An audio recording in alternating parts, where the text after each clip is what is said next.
Golden State Media Concepts bring you Book Review Podcast, a haven for bookworms of all ages and the widest genres, from mystery to memoirs, romance to comedy, fantasy to sci-fi. If you love to read, this is a podcast for you. It's the Golden State Media Concepts Book Review Podcast.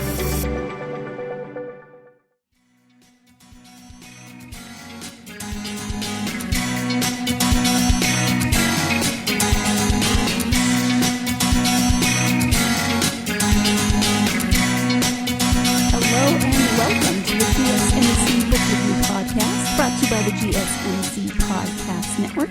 I am your host, Sarah, and it is Friday the 13th, which, happens more than we may think. Often it'll happen, if it happens once, it'll happen several times in a year, depending on how the months fall out.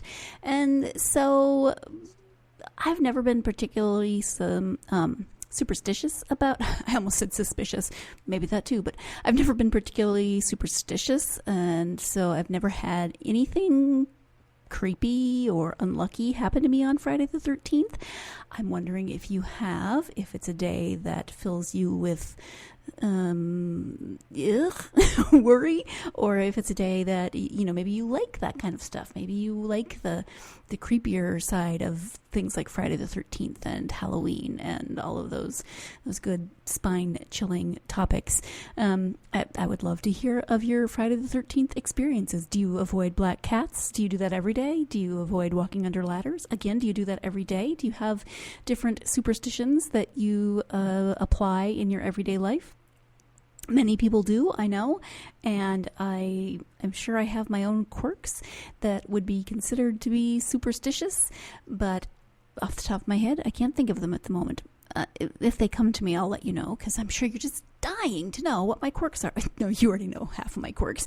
My superstitions, you're probably dying to know what my superstitions might be, and I'll have to think about that, because I don't feel like I have too many of them, but I'm sure I must. I mean, everybody has those types of things. At any rate, this seems like a good day to talk about a fantasy trilogy, of which 2 books are currently out. As you can tell by the title of this episode, Chronicles of the One is the name of the trilogy or the series, and the author is Nora Roberts. You know what? I just said that that it's a trilogy. But I don't know that for 100% sure. I know that the first 2 are out, that the third one comes out in November. Let me just double check that date for you. And yes, it does come out in November. It comes out on November 26th. So if you're looking for something to read right around Thanksgiving, November 26th is also my parents' anniversary. So that's an easy date for me to remember. At any rate, this is, let's see, it does. And it says on the description for The Rise of Magics, which is the third one, that it is the conclusion of this trilogy. So I was correct in remembering that it was a trilogy, but we should never rely solely on my memory anymore. At any rate, if you're familiar with Nora Roberts, she writes romance. She puts out at least one standalone novel each year, and 1 or 2 in whatever current series. Usually those are either 3 or 4 books that she's writing. They often have a more fantasy element to them, but not always on the series. The standalone novels don't usually have a fantasy element to them. She also writes as J.D. Robb, the Dallas and Work series, and she puts out, I think I read she puts out 2 of those a year. So she writes a lot. And I have actually read some of what she's written about her writing process, and it's pretty intense. I mean, it's definitely her job, and she puts in at least 8 hours a day, and she has routines, and that's what she does. So more power to her. I mean, everybody's process is different, but this seems to work for her. So this one is one of her fantasy, maybe science fiction a little bit, because it is a dystopian, not a trilogy, which is a bit different for her. She's had other books or series, trilogies that were in the fantasy genre and dealt with magic, but this one takes place and often foreshadowed the end of the world if the characters did not do their part to take care of that. This takes place after what is called the Doom has struck and killed it's like 90% of the world's population, 75 to 90% of the world's population. The Doom actually turns out, I mean, it spreads as a sickness and pretty much kills everybody who catches it. The people who are left are immune. And then there's also, as the third book says, the rise of magics. So the Doom was actually caused by a magical not procedure, ceremony maybe being performed that broke a shield and started this process to, well, I don't know, destroy the world, destroy humanity. Not quite fully sure on that one yet. But when the Doom hit, some people were immune. Some people discovered suddenly that they had magical powers, and at any rate, then the world completely changed. So this is dystopian. The book starts at the time when the Doom starts, and then follows several characters throughout their experiences navigating, the world basically going to hell, and learning that there is magic, learning if they have it, how to deal with it, etc. So let me give you the description of year one from Amazon. It began on New Year's Eve. The sickness came on suddenly and spread quickly. The fear spread even faster. Within weeks, everything people counted on began to fail them. The electrical grid sputtered, law and government collapsed, and more than half of the world's population was decimated. Where there had been order, there was now chaos, and as the power of science and technology receded, magic rose up in its place. Some of it is good, like the witchcraft work by Lana Bingham, practicing in the loft apartment she shares with her lover Max. Some of it is unimaginably evil, and it can lurk anywhere, around a corner, in fetid tunnels beneath the river, or in the ones you know and love the most. As the word spreads that neither the immune nor the gifted are safe from the authorities who patrol the ravaged streets, and with nothing left to count on but each other, Lana and Max make their way out of a wrecked New York City. At the same time, other travelers are heading west too, into a new frontier. Chuck, a tech genius trying to hack his way through a world gone offline. Arliss, a journalist who has lost her audience but uses pen and paper to record the truth. Fred, her young colleague possessed of burgeoning abilities and an optimism that seems out of place in this bleak landscape. And Rachel and Jonah, a resourceful doctor and a paramedic who fend off despair with their determination to keep a young mother and 3 infants in their care alive. In a world of survivors where every stranger encountered could be either a savage or a savior, none of them knows exactly where they are heading or why. But a purpose awaits them that will shape their lives and the lives of all those who remain. The end has come. The beginning comes next. So that is the description of year one. It takes place in, as you can probably imagine, the first year after the Doom hits, and follows the survivors as they try to navigate this world that's gone crazy. Not only has a significant amount of the world's population died, but the infrastructures are failing, governments are failing, martial law is taking over in a lot of places, and you get this rise of magic. And let me just say my pet peeve. She didn't always write magic, M-A-G-I-C-K, but for the last several years, I don't know, several years, could be 10 years, could be 15 years, I don't know. I've been reading Nora Roberts since high school, and she's recently started spelling magic with a K, and it drives me crazy. Fortunately, when you listen to it on audiobook, you don't have to see the K, although I just know it's there.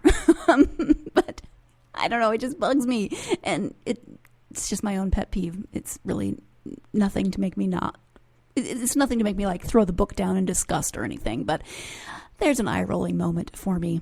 Okay, so there's the rise of magics, both good and bad. So not only do you have, in this situation, if you watch any dystopian television or movies or read any dystopian books, you know that There's going to be vacuums created, power vacuums created, and people are going to fill those vacuums. Some of them are going to be good, some of them are going to be evil, some of them are going to be a combination of both. And so not only do you have those types of vacuums, but now with people discovering that they have magical abilities, you get dark magic versus light magic, and those forces are now fighting against each other. So that is the description of Year One, the first of the trilogy. We are going to take a quick break, and when we come back, we'll be talking a little bit more about that book and then looking at the second book of the series. So stay tuned. You're listening to the GSMC Book Review Podcast, and I'll be right back. Still on the search of that one true love? On the limbo in this crazy world of dating, marriage, relationships? Well, listen to the Golden State Media Concepts Relationship Podcast, your one-stop podcast for everything about relationships.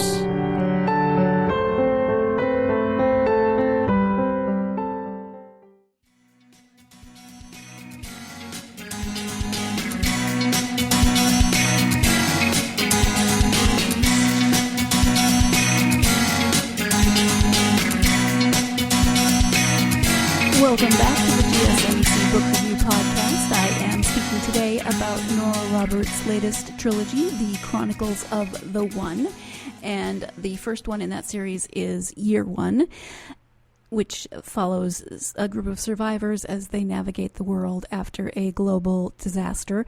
A few things about this book and this series. It's a departure from the way that Nora Roberts often writes. As I've mentioned, she writes a lot of trilogies and books that, what is the word? Quadrilogy? Is that a word? Anyway, quartets of books. Usually there are 3 or 4 books in these more fantasy type series that she writes. And often those trilogies, or if they're 4, follow a certain there's usually 3 couples. Let's say it's a trilogy. There's usually 3 couples in the first book. Let's say it's 3 brothers or 3 sisters or 3 friends, but it's usually 3 couples. And as each couple gets together in their respective book, then it moves the story forward, and we get more of whatever the story arc is. It keeps moving forward as the couples, find each other, find love, etc. And this is definitely a departure from that. You do have a bit of a love story with Max and Lana. They're already together when we meet them, and Lana discovers that she is pregnant during this time. There's a bit of a love story between Rachel and Jonah, which was mentioned in the description, or Rachel and Jonah were mentioned in the description. They are fleeing New York with a woman who just gave birth to twins, and who takes a third baby who was born the same day and whose mother died, and kind of everybody's dying at this point. So she basically is raising triplets in the apocalypse. Good for her. She doesn't have any magical abilities, but she can raise 3 babies in the apocalypse. So my hat goes off to her. So you do have some love interests and some love stories in this, but you don't get that, okay, this book's going to be about Max and Lana, and then the next book will be about Rachel and Jonah. That's not how this one is working. You get this group of survivors and their experiences as they travel, as they come together and figure out what they're going to do, how they're going to live, etc. And then you start getting inklings that the baby that Lana is pregnant with is different. And this baby was conceived on the night that the doom started, and you start to see that there's maybe more to this baby than meets the eye, and that drives a lot of the plot and a lot of the there's things that have to be protected against and figured out. Again, there are people in this world who are not nice people, as there are people in the regular world that are not nice people. But I just can only imagine that the apocalypse brings out the best and the worst in people, and that is what we get in this story. So that's the first book, and I don't want to give away everything, but it has been out for a while, and the second one is also out. As I said, the third one comes out in November. The second one is called Of Blood and Bone. It is, well, book 2, book 2 in the Chronicles of the One. And you get, so, you know, this is, okay, here's the thing. When I started listening to these, because I listened to them on audiobook, and a quick side note, Julia Whalen is the narrator of this trilogy, and she has been on the podcast with her book, is it My Oxford Year? The Oxford Year, My Oxford Year, I think. So I was very happy to get an audiobook series narrated by Julia. She does a great job. And so for some reason, I started listening to the second one first, and it took me like, I don't know, the first disc, an hour into it to be like, I don't think this is the first one. I was driving, and so I wasn't being really logical about it. So I had many spoilers about what was going on, what was going to happen in the first book, because I started listening to the second book first. But here is the second book in this trilogy, and the description is as follows. They look like an everyday family living an ordinary life. But beyond the edges of this peaceful farm, unimaginable forces of light and dark have been unleashed. Fallon Swift, approaching her 13th birthday, barely knows the world that existed before. The city where her parents lived, now in ruins and reclaimed by nature since the doom sickened and killed billions. Traveling anywhere is a danger as vicious gangs of raiders and fanatics called purity warriors search for their next victims. Those, like Fallon, in possession of gifts, are hunted, and the time is coming when her true nature, her identity as the One, can no longer be hidden. In a mysterious shelter in the forest, her training is about to begin under the guidance of Malik, whose skills have been honed over centuries. She will learn the old ways of healing, study and spar, encounter fairies and elves and shifters, and find powers she will take up, and find powers within herself she never imagined. And when the time is right, she will take up the sword and fight. For until she grows into the woman she was born to be, the world outside will never be whole again. So instead of, as I mentioned earlier, having a trilogy that focuses on 3 couples, the first book focuses on the survivors who are leaving where they have been residing, many of them in New York, but not all of them, and then coming together to form new communities and new lives in this crazy new world. But then we also know that there are legends, mythologies, whatever you would like to say, prophecies about the One, and that, as I mentioned, Lana and Max's baby is the One, and that is Fallon. So the first book covers that first year, and then we jump ahead because Fallon is 13 at the beginning of this second book, and we in this book we follow Fallon's journey of becoming the One. She's already fated to be the One, but she has to learn what that means. She's born with magical abilities. Both of her parents have magical abilities, and so she's born with them as well, but kind of supersized. And that's the thing, is that lots of people are born into this world now with magical abilities, and this is something that I maybe it'll be explained in the third book. I can't obviously comment on that because it's not out yet, but I felt like, okay, the doom happened, and it turns out that the doom was magically initiated and accelerated, but suddenly people have wings. People are fairies, people are elves, and they didn't know this before, but the doom unleashes something, and that I felt like could have used a little more explanation, and again, maybe it will be explained in the next book, but I just felt like, okay, here we are, we're living, bam, sickness, half the world's population dies, more than half the world's population dies. Oh, look, I'm a fairy.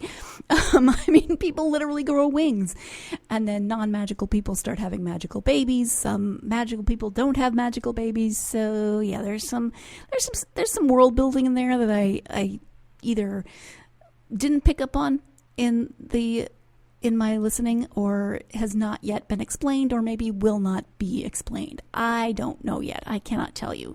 But I like that this is a little bit of a departure for Roberts from the way she normally writes these trilogies. I know there's going to be romance in there somewhere because she writes romance. She's a romance author. But to just it is just it's a departure from the way she normally does, following those three couples, and each book has a couple that finds each other and furthers the overarching storyline of the series. Now we are focused on Fallon in this series and her training with Malik, who is kind of one of those people that is not terribly well explained. No, he is explained, but it's part of that world that suddenly comes to the fore after the doom that, hey, there is magic in the world, and we've either ignored it or it's just been shoved so far down that we didn't believe in it. Not really sure, but Malik is part of the old world that still believed in magic and believed in the One, and he has been called to train the One. So Fallon leaves her home at 13 to go train with him for 2 years. And then from there, she has to learn more, experience more, do more, start figuring out what it means that she is the One. How is she going to train an army, find an army, do all of this as a 15-year-old, because she's 15 when she finishes her training. And we are going to talk a little bit more about this, but let's go ahead and take that second break of the podcast. And when we come back, we'll wrap up this episode. Stay tuned. You're listening to the GSMC Book Review Podcast, and I'll be right back. Tired of searching the vast jungle of podcasts? Now listen close and hear this out. There's a podcast network that covers just about everything that you've been searching. The Golden State Media Concepts Podcast Network is here. Nothing less than a podcast bliss with endless hours of podcast coverage. From news, sports, music, fashion, cooking, entertainment, fantasy, football, and so much more. So stop lurking around and go straight out to the Golden State Media Concepts Podcast Network. Guaranteed to fill that podcast itch. Whatever it may be. Visit us at www.gsmcpodcast.com. Follow us on Facebook and Twitter, and download us on iTunes, SoundCloud, and Google Play.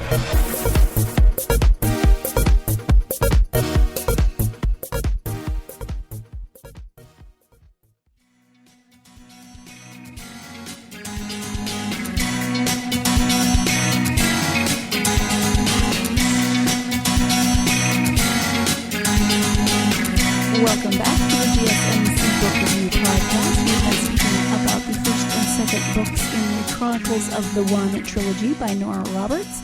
And I feel like I have said enough now to give you an idea of the series and to give you an idea of the things that I was like, don't quite get that. But I really did enjoy it. I don't know if I've made that clear. I am enjoying the books. I am definitely enjoying Julia Whelan's narration of the books. Looking forward to that third one to find out how things are going to work out, because of course they're going to work out. That is one thing that I like about Nora Roberts. She may be a little formulaic in her writing, but I know that they're going to have a happy ending. That there's going to be a happily ever after, and sometimes I just need that type of book in my life to know that everything's going to work out. I know that there's going to be a romance, there's going to be some difficulties, but in the end, it all works out. So I don't want to give too much away, but as I said, the third one is coming out on November 26th, so just a little over 2 months. And if you are looking for something to read over Thanksgiving, you could do the whole trilogy, or if you've already read the first two, then you are looking, maybe you're looking forward to that. The third book is described as, well, I'm not going to read you the description of the third book, because I'm really remembering that there are some pretty significant, looks like spoilers. Not if you've read the second one, but if you haven't read the second one, there's some spoilers. So I've already spoiled enough for you probably. So I thought this was appropriate to talk about on Friday the 13th. And you may be wondering, well, okay, so yes, fantasy book about the end of the world is probably appropriate for Friday the 13th, but why didn't you talk about something more specific to Friday the 13th? And the answer to that is simple. I'm a wuss. Friday the 13th movies, TV shows, etc. usually are horror. I'm okay with creepy. I'm okay with paranormal. I don't like horror. So when you look up Friday the 13th. Obviously, you get the Friday the 13th movies. No, thank you. Not going to watch them. Too much gore, too much ick, too much blech. And Stan, if you're listening, my friend Stan, who I worked with a million years ago, almost 30 years ago. Let's not talk about that. He when we went to see a horror movie once, he was like, "It's a satire. It's just enjoy it. It's a satire." And I was like, "It's gross. It's creeping me out." So I'm a wimp. I don't like horror. And you've heard me say on the podcast before that I'm starting to like thrillers more, but as long as they're suspense thrillers or but not icky, gory thrillers of that kind. So, I mean, as a kid, have I mentioned this on this podcast? Ghostbusters gave me nightmares. The Thriller video gave me nightmares. So, yeah, I'm a wimp. I've gotten better as I've gotten older, but I still know my limits. At any rate, I decided that I would look up what are some Friday the 13th books for children, because those aren't going to be, I hope, blood and guts.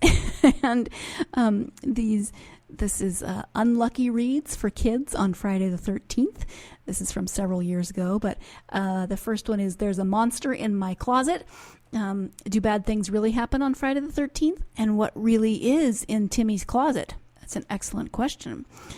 Beware, It's Friday the 13th by Kate McMullen is unlucky number 13 in the Dragon Slayers Academy series. So that's nice. That's fun that it's the 13th book and she made a play on, she tied in Friday the 13th and you've got dragons. Well, Dragon Slayers. Oh, don't slay the dragons. I love dragons. Arthur and the Bad Luck Brain by Stephen Krensky. And that is Arthur from, PBS. I realize that he's also Arthur from, why does it say Stephen Krensky when it's Mark Brown who's the author? Did that come with a change? If you know the answer to that and I'm just not seeing it, let me know. Anyway, Arthur, if you know him from the PBS series or from the books of his name, there is an Arthur book for Friday the 13th. Friday the 13th from The Black Lagoon. That sounds creepy. Call Me Friday the 13th by Betty Bates. Why are we calling you Friday the 13th is my question. This is a book from 1985. It's got the one of those fabulous 80s covers. I don't know how to describe it, but if you saw it, you'd be like, yeah, I remember that from childhood. If you're old enough to remember that from childhood. Gussie McIver cannot get her father's attention until a series of major mishaps occur while her mother is away taking care of Gussie's sick grandmother. That's all the description you get. And so I don't know why we're supposed to call her Friday the 13th, or maybe we're supposed to call her on Friday the 13th. I don't know, but it's an option. Judy Moody and the Bad Luck Charm. I always like when series such as Judy Moody or, oh my goodness, I've talked about it on the podcast. Wow, my brain is so not good today. I'm going to blame Friday the 13th. But I like it when they have holiday-specific books in the series. Judy wins and does well at everything until something terrible happens to her lucky penny. Oh, dear. And then the last one is Knock on Wood and Poems About Superstitions. After reading these books, you and your kids are sure to have developed some opinion about superstitions. Enjoy the reads and don't step on a crack.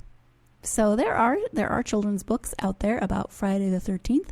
I'm sure there are books out there that explain how Friday the 13th came to be, how the number 13th came to be unlucky, etc., etc. And maybe this Knock on Wood Poems About Superstitions gives you some of the background on why we have certain superstitions in our lives. Not stepping on cracks. What's the saying from a kid? Step on a crack, break your mother's back. That's just horrible. So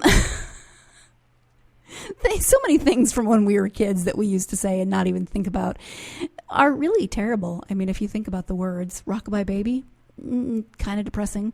Most of the nursery rhymes, weird, a little depressing, a little creepy, but maybe that's what you should read on Friday the 13th if you're a wimp like I am. Just think about all of the stuff that you said as a kid and wonder how we ever thought it was appropriate.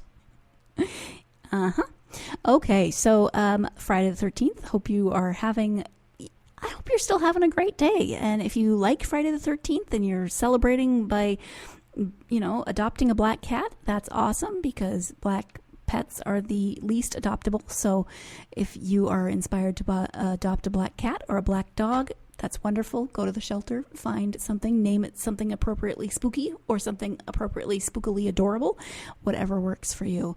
And I hope that if you are superstitious, nothing has happened to you today. At any rate, thank you so much for joining me. Please join me again. I've got 2 interviews this weekend that will be airing next week. The first of which will be on Tuesday. It is a book called Heartland. It's the 8th novel of Kimberly Stewart, and I hope that you will join me for that conversation. Hope you have a great weekend, and hope you find lots of time to get yourself lost in a good book. Thanks. You've been listening to the Golden State Media Concepts Book Review Podcast, part of the Golden State Media Concepts Podcast Network. You can find this show and others like it at www.gsmcpodcast.com. Download our podcast on iTunes, Stitcher, SoundCloud, and Google Play. Just type in GSMC to find all the shows from the Golden State Media Concepts Podcast Network. From movies to music, from sports to entertainment, and even weird news. You can also follow us on Twitter and on Facebook. Thank you, and we hope you have enjoyed today's program.